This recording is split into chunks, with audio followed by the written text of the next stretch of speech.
how hard it will be for you to learn Brazilian versus European Portuguese. Are European Portuguese and Brazilian Portuguese as different as American and British English?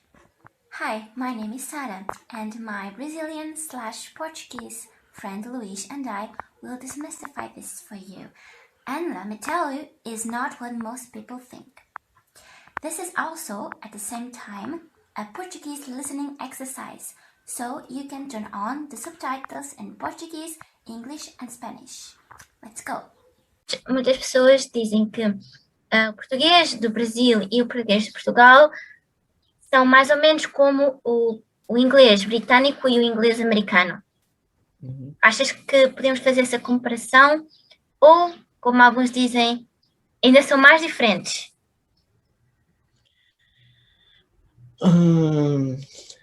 Eu acho que essas comparações são, para ser sincero, eu não sei muito bem o que dizer sobre essas comparações, porque eu acho que elas são um pouco injustas. Qual é o objetivo das comparações? Qual é o objetivo de fazer essas comparações, não é? Exatamente. Além, assim, português é o português e o inglês é o inglês, não é? Então é complicado de fazer essas comparações. Mas sim, eu entendo ou seja, onde a pessoa quer chegar, não é? E podemos dizer que em certo sentido sim, e em certo sentido não é? A maneira como o inglês, a relação entre o inglês britânico e o inglês americano é uma relação diferente do português do Brasil e do português de Portugal, não é? É como disse, ou seja, para exemplificar, seria como falar sobre a relação do João com a Maria e da Maria com a Fabiana, não é? Não tem nada a ver, eles são pessoas diferentes e, enfim, não sei se as pessoas vão me entender muito bem nesse sentido, mas... Sim, pessoas diferentes, são línguas diferentes. Exato. No fundo, no sentido que sim, seria de que, ou seja, um americano consegue entender um britânico e vice-versa, mas eles têm palavras que são diferentes, têm pronúncias que são diferentes. E a mesma coisa acontece no português do Brasil e no português de Portugal. Se bem que existem algumas pessoas que não entendem o português do Brasil e algumas pessoas que não entendem o português de Portugal, mas são pessoas mínimas, né? Eu não sei se isso acontece no português americano e no português... no inglês americano e britânico, mas não é? Existe.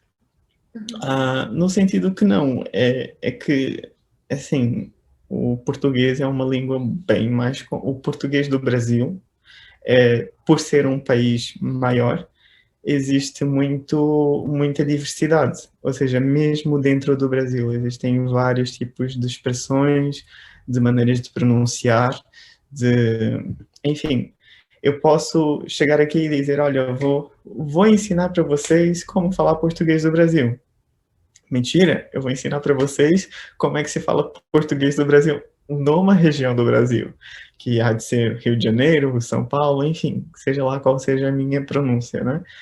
Mas, no fundo, não é assim que funciona. Mesmo em termos de como se constrói uma frase, é diferente, né?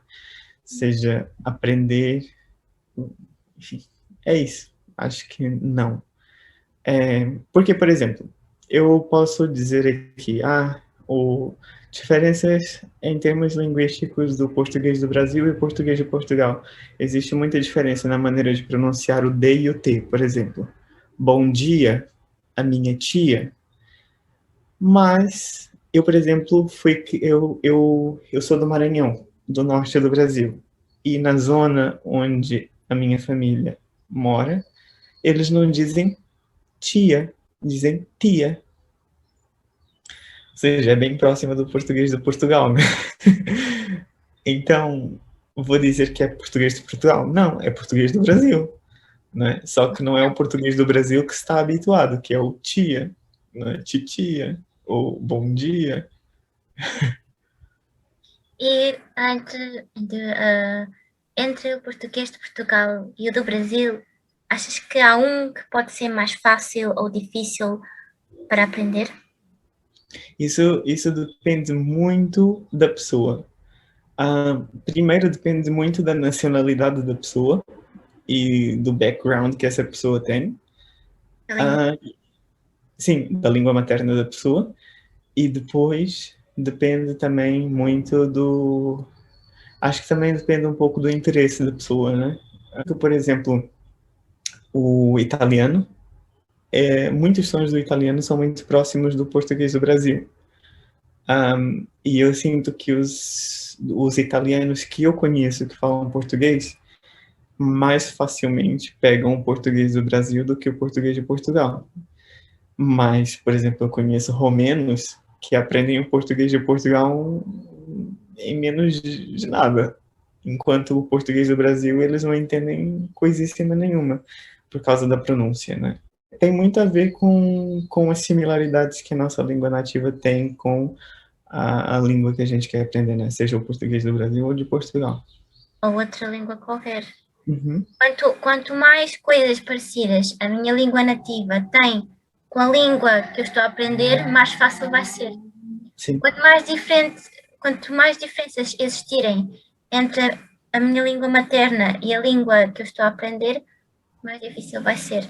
Uhum. Mas entre português, Portugal e do Brasil, é mais, o que pode fazer a diferença é a pronúncia. Uhum. Consoante a língua materna de uma pessoa, pode se adaptar melhor à do português do Brasil ou ao português de Portugal. Uhum. Mas em relação à gramática, não escapa. Não escapa. Exatamente. Fica...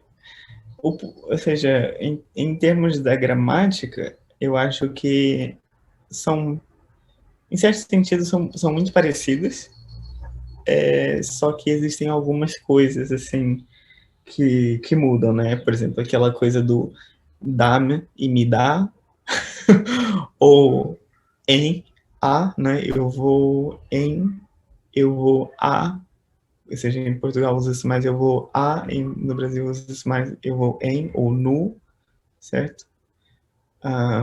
Mesma coisa que as diferenças da pronúncia.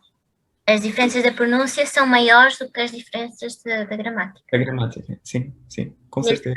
Nesse caso, não podemos dizer que a gramática de Portugal é mais difícil do que a gramática do Brasil, para a maioria das coisas. Uhum. E lá está, e é que o facto das duas serem gramaticalmente tão parecidas uma com a outra, dá para ver que não há razões para as pessoas se queixarem tanto, né, das diferenças e perceberem que é a mesma língua, só que é uma maneira de se expressar diferente, né? Ou seja, temos as regras, só que as pessoas simplesmente preferem se expressar de uma determinada maneira, né? Mesmo dentro do português do Brasil ou do português de Portugal, há muitas maneiras de dizer a mesma coisa. Uhum. Nativos podem escolher dizer esta maneira ou esta. Uhum. Para que falar do que é mais difícil, o que é mais fácil, comparações entre as línguas, se o português de Portugal é mais diferente do português do Brasil do que o inglês britânico é diferente do inglês americano. Qual é a motivação, a razão que está por trás destas comparações que as pessoas fazem? Não faz muito sentido e no final não serve para nada. Por exemplo, se uma pessoa quer aprender a língua e estar em contato com a cultura, isso é o de menos.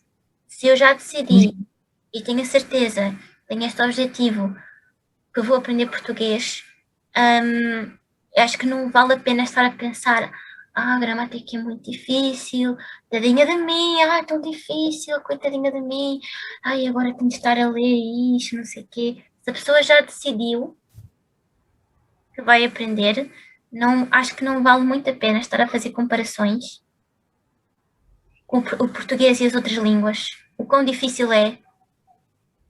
Estás a perceber? Sim. Não só em questão da cultura, mas também da língua. Todas essas coisas que nós pensamos, os estereótipos que nós temos, mentalidades, eu acho que é bom pensarmos. Eu penso assim, mas que utilidade é que isto tem? Este pensamento é útil? Eu ter a resposta para esta pergunta é útil? Porque é que, por exemplo, português de Portugal e do Brasil são assim tão diferentes ou não são tão diferentes assim? Eu acho que isso é algo que tu disseste faz todo o sentido, né? Porque, é assim, as pessoas, eu acho que isto aplica-se a tudo na vida, né? Mas agora estamos a falar sobre línguas. Mas quando nós temos um ponto de vista de aprendermos a ser gratos e deixarmos as queixas de lado, né?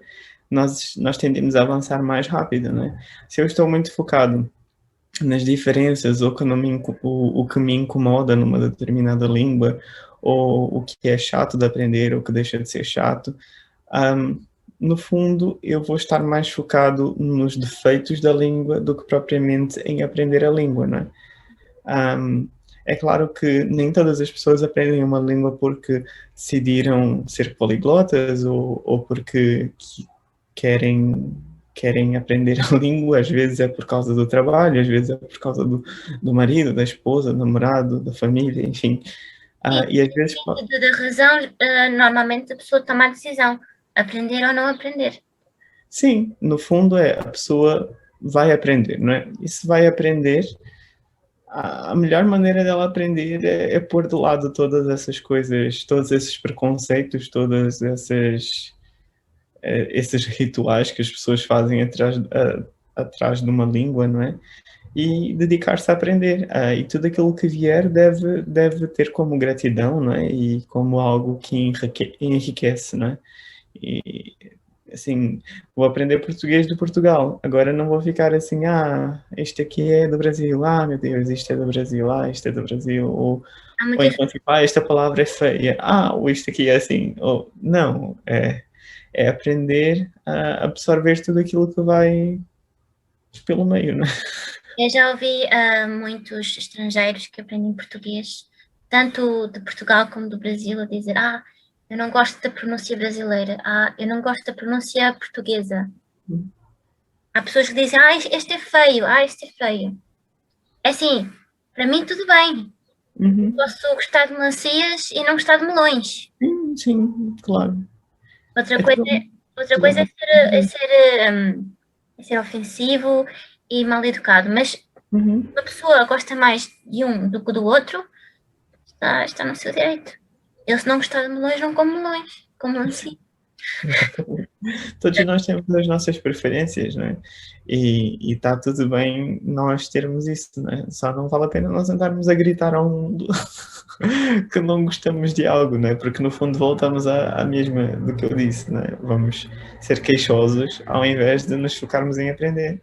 Tudo bem não gostar de uma língua. Eu, por exemplo, tenho línguas que eu não sou apreciador, eu não acho piada a pronúncia, mas nem por isso ando para aí a espalhar hate, não é? Não tem nada a ver com isso. Meu conselho para vocês é, se vocês estão na dúvida se querem aprender o português do Brasil, ou de Portugal, Angola, Moçambique, seja de onde for, não fiquem acanhados, se joguem no mundo, experimentem um, experimentem outro e sintam-se à vontade para deixar aí as vossas dúvidas, os vossos comentários sobre qual tem sido as vossas experiências sobre nesse sentido. E no que a gente puder ajudar, a gente está aqui. Também tem aí todo o nosso amor. Cada pessoa que aprende português e fala português é como se fosse uma obra-prima. Porque o português que um estrangeiro fala é único. Não há ninguém que fale português igual a ele. Então, para mim, pelo menos pessoalmente, é uma coisa linda. Aquela pessoa põe a sua identidade, a sua impressão digital no português. E é um português único. É uma obra-prima. Não há nada igual. Sim. Bem, este foi o vídeo de hoje. E a seguir vocês vão ter, não uma, mas 2 sugestões de vídeos para entrarem no mundo português.